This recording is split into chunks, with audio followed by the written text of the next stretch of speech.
Chapter 1. Late in the winter of my 17th year, my mother decided I was depressed, presumably because I rarely left the house.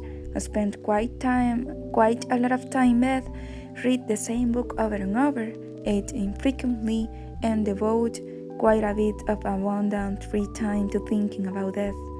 Whenever you read a cancer booklet or website or whatever, they always list depression among the side effects of cancer. But in fact, depression is not a side effect of cancer. Depression is a side effect of dying. Cancer is also a side effect of dying. Almost everything is, really.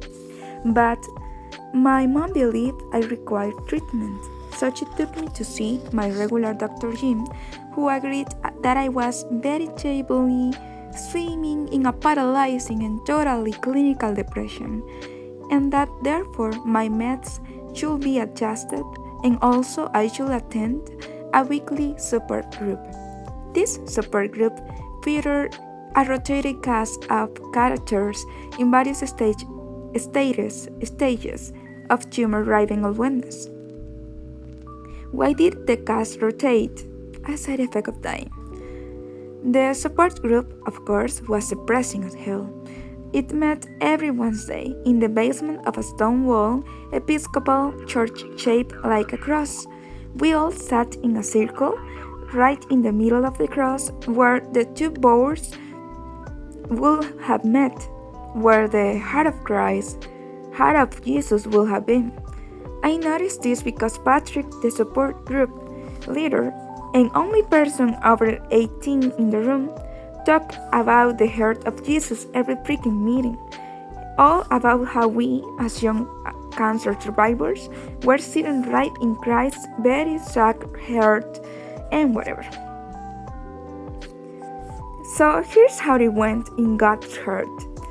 The 6 or 7 or 10 of us walked wheeled in, grazed at a decrepit selection of cookies and lemonade, sat down in the circle of trust, and listened to Patrick recount for the 1000th time his depressingly miserable life story.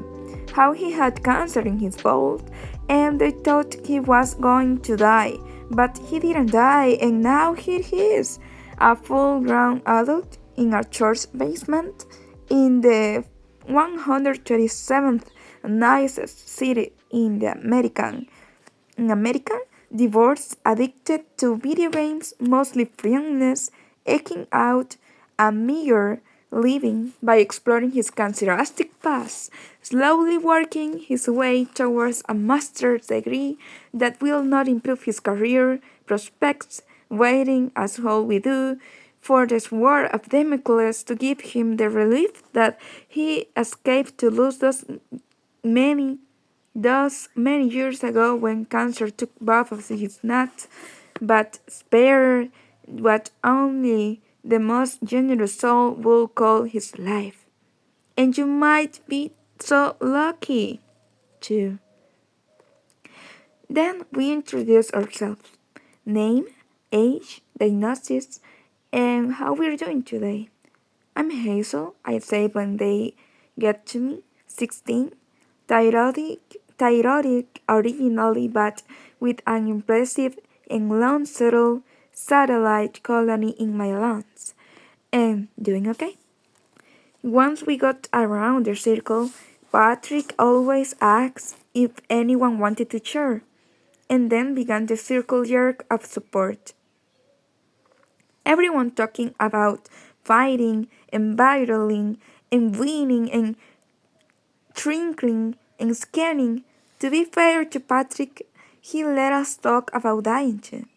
But most of them weren't dying. Most will live into adulthood as Patrick had, which meant they were as quite a lot of competitiveness about it, with everybody wanting to beat not only cancer itself, but also the other people in the room. Like, I realized that this is irrational, but when they tell you that you have, say, a 20% chance of living 5 years, the math quicks in, and you figure that that's 1 in 5, So you look around and think, as any healthy person would, I got outlast four of these bastards. The only redeeming facet of the support group was this kid named Isaac, a long-faced, skinny guy with straight, blonde hair swept over one eye. And his eyes were the problem.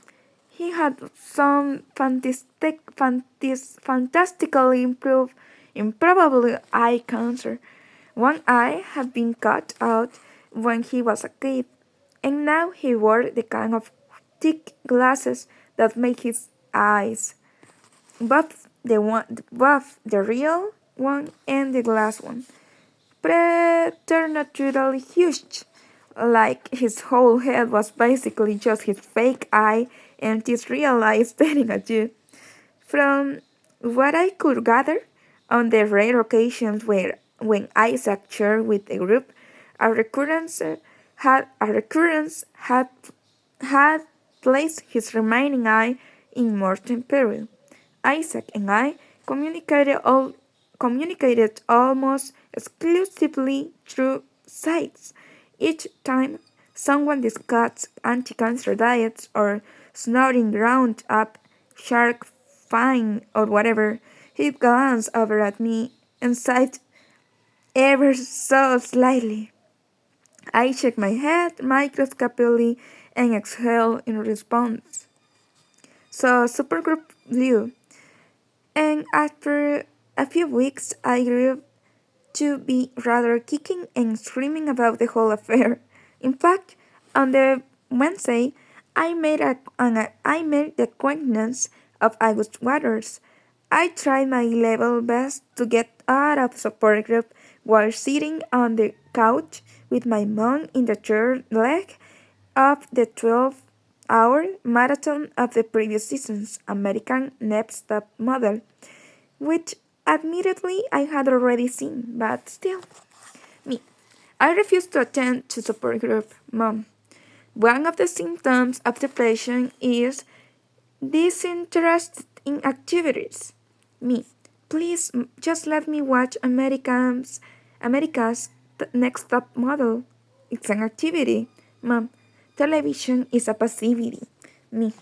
Mom, please. Mom. Hazel. You're a teenager.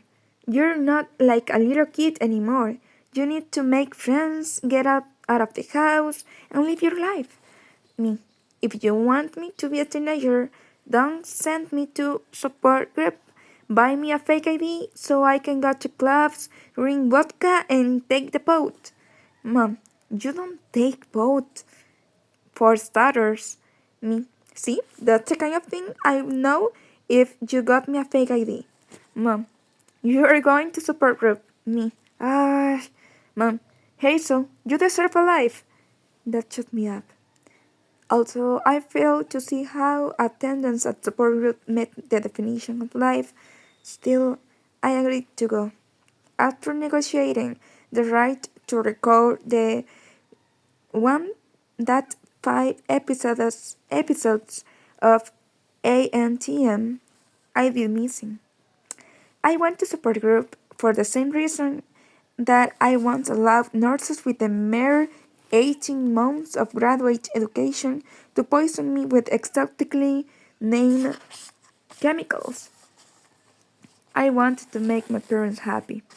There is only one thing in this world cheater than biting it from cancer when you're 16, and that's having a kid who bites it from cancer. Mom pulled into the circular driveway behind the church at 4:56. I pretended to fiddle with my oxygen tank for a second just to kill time. Do you want me to carry it for you? No, it's fine, I said. The cylindrical green tank only weighed a few pounds, and I had this little steel cart to wheel it around behind me. It delivered 2 liters of oxygen to me each minute through a cannula, a transparent tube that split just beneath my neck. wrapped behind my ears, and then reunited in my nostrils. The contraption was necessary because my lungs sucked at thin lungs. I love you, she says I got out.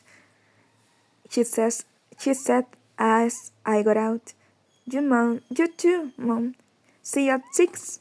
Make friends, she said through the roll down window as I walked away.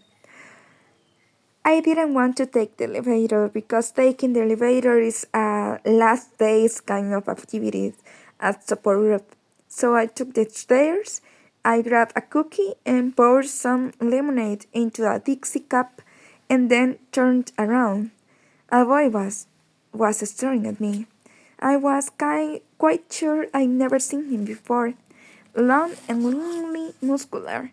He drove the molded plastic elementary school chair he was sitting in, mahogany hair, straight and short.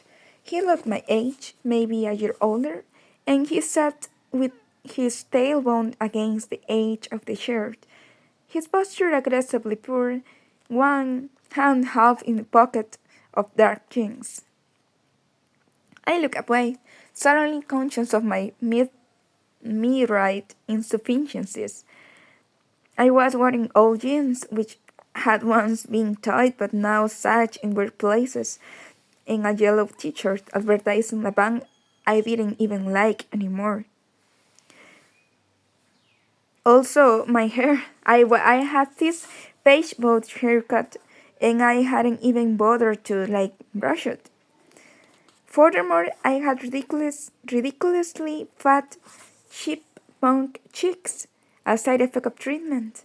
I looked like a normally proportioned person with a balloon for a head. This was not even to mention the gangle situation. And yet, I caught a glance to him.